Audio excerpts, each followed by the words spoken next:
Arrest করে দেখিয়েছে, খুব ক্রেডিটলিতে আমার সিআইডি অ্যারেস্ট করেছে। তো হুমায়ুন কবিরকে অ্যারেস্ট করে দেখাক। হুমায়ুন কবির যদি কোনো গলত কাজ করে, কোনো যদি বেআইনি কাজ করে, ভারতবর্ষের সরকার চলছে, পশ্চিমবাংলার সিআইডি আইবি আছে, এখানে এনআইএ আছে, ইডি আছে। ইডি মমতা ব্যানার্জির আইপ্যাকের কর্ণধারকে অ্যারেস্ট করতে পারছে। আর হুমায়ুন কবির যদি কারোর সাথে টাকা নিয়ে থাকে, হাজার তো দূরের কথা, যদি 1 কোটি টাকা বেআইনি নেবে, এখানে রাস্তা ধরে ধরে চেকিং করে করে 2 লাখ টাকার উপরে যার কাছে টাকা থাকছে সেটা সিজ করছে। 400 কোটি টাকা বাংলাতে গত 1 মাসে সিজ হয়েছে। তাহলে হুমায়ুন কবির যদি এত টাকা কোথাও নিয়ে রেখে থাকে, সে মাটির তলায় রেখেছে না, সে বাড়িতে রেখেছে না, সে কোথায় রেখেছে, ইন্টেলিজেন্স ডিপার্টমেন্ট কি সব ফেল করে গেল যে হুমায়ুন কবির টাকা নিল? এই বোকা 1 শ্রেণীর মুসলমান আছে, শতকরা 20% মুসলমান বোকা বোকা বোকা। আমি বলছি যদি সেই বোকারা পারে, তারা যে বুদ্ধিমান সেটা প্রমাণ করুক আমার কাছে। তারা তো শুধু লোকের চটি চেটে বেড়ায়, লোকের হয়ে বোম বেঁধে বেড়ায়।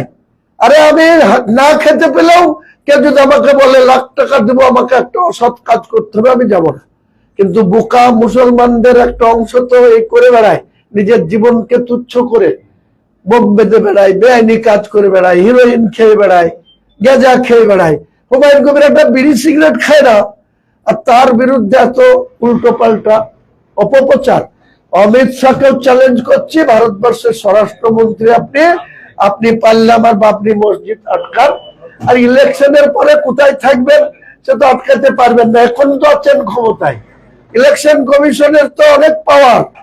আমি যদি কোনো বেআইনি কাজ করুক, আমার বিরুদ্ধে অ্যাকশন করুক না, করে দেখাক না। মমতা ব্যানার্জি সিআইডি আইবি শুধু সরাসরি না পেরে শুধু 1 শ্রেণীর মুসলমানকে দিয়ে আমাকে গাল দেওয়া, এই যে কটা দাড়িওয়ালা আস্ফলন করছে, দাড়িওয়ালাদের আগে আমি শায়েস্তা করব, দেখে আমার মোকাবেলা কি করে। আমার সঙ্গে কতজন আছে, আর তোদের সঙ্গে এই দাড়িওয়ালা মুনাফেক যারা মমতা ব্যানার্জির পা চাটছিস, এখনো মমতা ব্যানার্জির হয়ে শিখানো কথা বলছিস, অভিষেকের ওই সুমিত রায়ের শিখানো কথা বলছিস। বেলডাঙ্গার এই ছোড়া, 2 দিনের ছোড়া, সে আবার আমাকে হাতে পায়ে ধরে 3-4টে ডায়াসে বক্তৃতা বলে নিয়ে সুমিত রায় ফোন করেছে, আর মনে হচ্ছে আল্লাহকে পেয়ে গেছে। আরে কেন বলবে না, কেন বলবে না? এত বড় স্পর্ধা কোথা থেকে হয়? আমরা কি রক্ত মাংসের মানুষ না অন্য কিছু? আমাদের ধৈর্যের পরীক্ষা যেদিন, ধৈর্যের বাঁধ যেদিন ভেঙে যাবে, সেদিন আমরা মরার আগে বলছি তো 100টা লাশ আগে পুঁতবো, তারপরে আমার খবর হবে।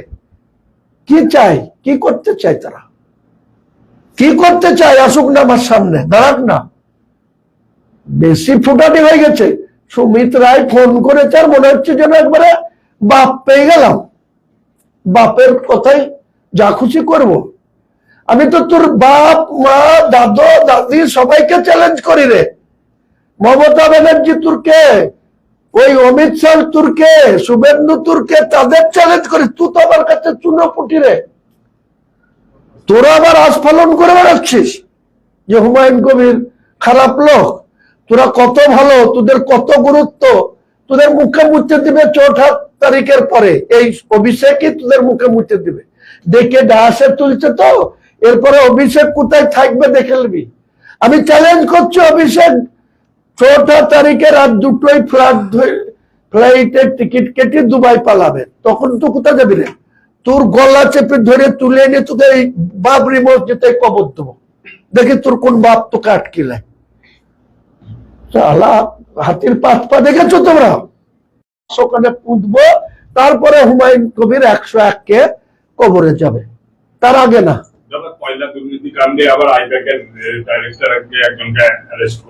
যারা ওয়েট করুন না, আরো 2-3 দিন আছে, ওয়েট করুন।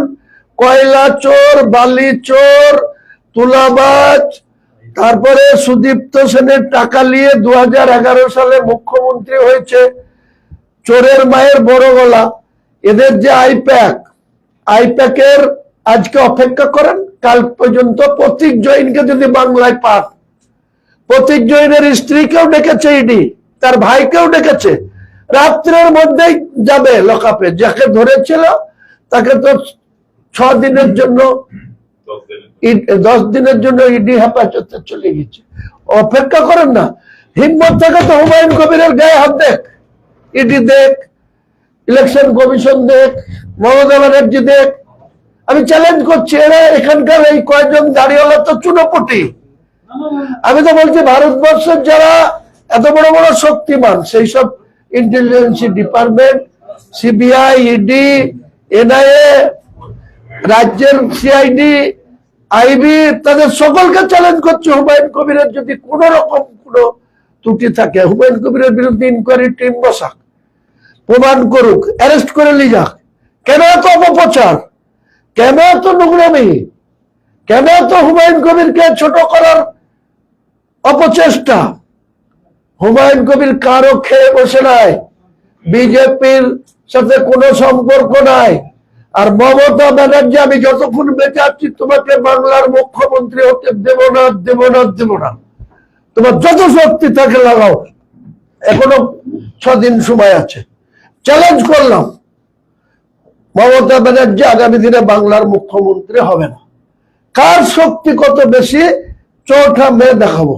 হুমায়ুন কবির কতটা মানুষের কাছে প্রিয়, যতই অপপ্রচার করুক। আর অমিত শাহ স্বরাষ্ট্রমন্ত্রী আপনি ছিলেন, হাইকোর্টের অর্ডারে আপনার দপ্তরের 19 কোম্পানি ফোর্স সেখানে পাহারা দিয়ে বাবরি মসজিদের ভিত্তি স্থাপন করে দিয়ে গেছে। আর এই মমতা ব্যানার্জির পুলিশ প্রশাসন আটকাতে না পেরে দাঁড়িয়ে থেকে অসহায়ের মতো রাস্তা ক্লিয়ার করার জন্য আমাদেরকে বারে বারে রিকোয়েস্ট করেছে। আমরা যদি সেদিন মনে করতাম যে ওই বেলা 12টা থেকে বেলা 5টা পর্যন্ত রাস্তা পুরো জাম করে রাখতে, তা রাখতাম। কিন্তু আমি মানবিকতার খাতিরে যে অনুষ্ঠান 2 ঘন্টা চালানোর কথা, সেই অনুষ্ঠান আমি 1 ঘন্টাতে শর্টকাট করে, শুধুমাত্র মানুষের কোনো ক্ষতি করব না বলে, মানুষকে কোনো কষ্ট দেব না বলে। আর আমাকে চ্যালেঞ্জ করা হচ্ছে, বাবরি, তোদের বাপের টাকায় বাবরি মসজিদ করছে আমি। মুসলমানদের যারা সাহায্য দিয়েছে তারা যদি আমার কাছে এসে বলে আপনি বাবরি মসজিদ প্রতারণা করেছেন, আমি 100 টাকা দিয়েছি, আমাকে ফেরত দেন, এক্ষুনি নিয়ে যাবে।